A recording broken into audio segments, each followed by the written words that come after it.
I was born on August 10th, 1994. I was 9 days early. I came out blue with black hair, an alien baby. I couldn't breathe because my airway was blocked.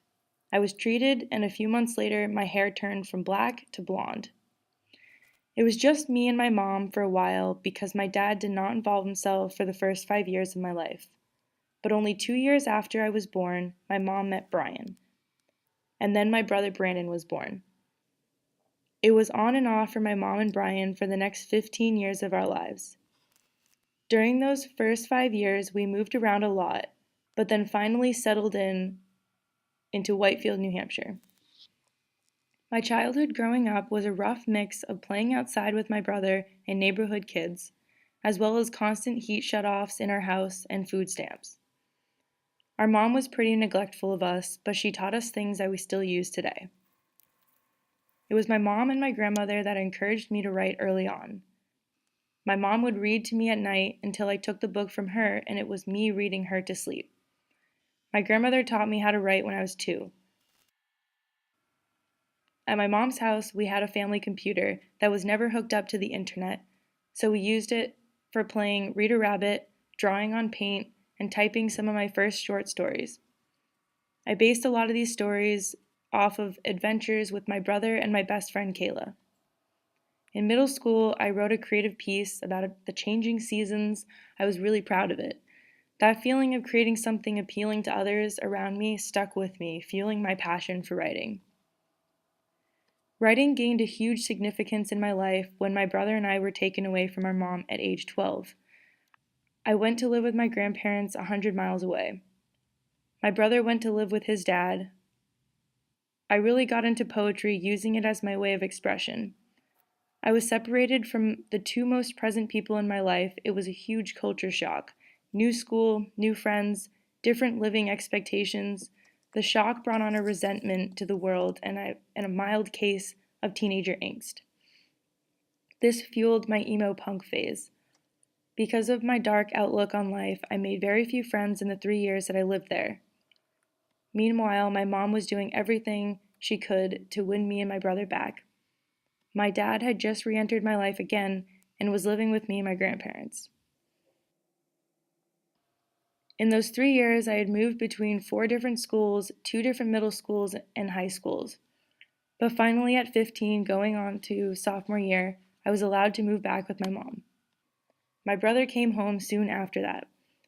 Things seemed to be looking up once more. During the time back with my mom, I decided it was time to start a new chapter in my life. So I joined field hockey, JROTC, ski team. I started to make friends with an uplifting aura, and I continued to write my stories, storing them all on a laptop I owned. Me and my brother helped out in a small restaurant Mom had opened in our town. I baked and waited tables. Mom was an excellent cook. Restarting school was easy and fun, but trying to overturn an already rooted and reoccurring problem, however, was not. Soon after Mom shut down the restaurant and quit her search for a new one, things began to cycle back into the old routine. The house was a mess, heat shutoffs and food stamps became present again, me and my brother missed school or were late numerous times, enough to collect several detentions. On top of that was the constant embarrassment from DCYF visits at school and nurse visits from constantly changing ADHD medications. I still managed to keep my head up, being involved in school as much as possible. I really got into sports and I gained rank in JROTC, which helped gain me a position as the public affairs officer in the program. In this position, I wrote news articles on the program's accomplishments and events. These articles got sent to various newspapers around New Hampshire and were published. I also won an essay contest out of over 100 others in the program. I was known for writing and also my muscles due to the fact that I always beat all the girls and most of the boys in PE challenges. On top of all this, I had met and fell in love with a class clown in a grade below me. It felt that no matter how shitty my home life was, I always looked forward to my extracurricular and my friends. During my senior year, my brother started living with his dad in town. When days passed and Mom wasn't returning from work at night, I knew my situation wasn't suitable. Home was beginning to diminish in its title for me. I needed someone to care for me in the right ways. And it was December when I finally decided things had gone too far. I was talking to my friend's mom, who had recently become a foster parent and taken in one of my other friends. She knew what was going on in my situation and she offered me a new home, right down the street from mom. My mom didn't fight it, she didn't like it, but she knew it was best for me. My brother began living with us a few months after that. I remained living with my foster family for the remainder of high school and into college. They really cared for me, helped me complete all the important things like college and job applications, doctors, dentists, and getting a driver's license. They made sure I had what I needed to be successful. Finally, I graduated at 17. My family couldn't have been prouder. I was ready to take on more exciting things. I had been accepted at Plymouth State University. Woo! I had this to look forward to as I left brokenhearted, my first boyfriend, and going off by myself for the first time. I started out my first year at PSU in rough shape, due to my first heartbreak. I didn't make many friends at first, and I had failed a class. But things turned around as I settled into my major, English. I had chosen right because I have never once had the thought to change it. I knew that writing was going to be a never-ending passion in my life.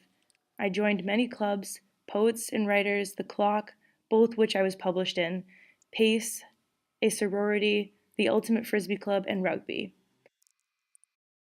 I made a ton of friends, lost a few, fell in love a couple more times, changed my outlook, changed my look, took a few more trips to Cali and Arizona to see my family.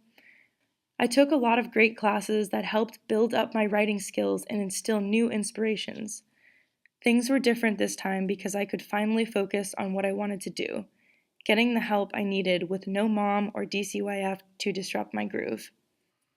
My senior year of college, I had a change in my career plan as I switched my direction from English writing to English teaching. After experiencing one of the worst semesters since my first year, I knew I had made a mistake and resorted back to the thing I knew and loved the most, writing.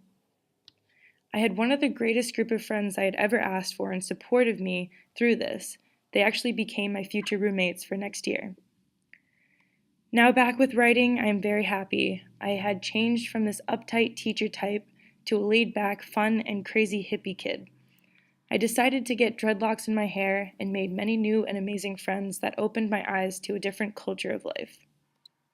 Currently, I am being placed for a summer English internship, searching for a job to pay for rent on my first apartment, moving in this month, and getting very close to graduating next semester. I'm planning on an easy drift onto the next chapter of my life. So as it stands right now, I'm still dealing with problems, things aren't perfect, but I believe that with the life I've had so far and the things I've learned, I will do just fine.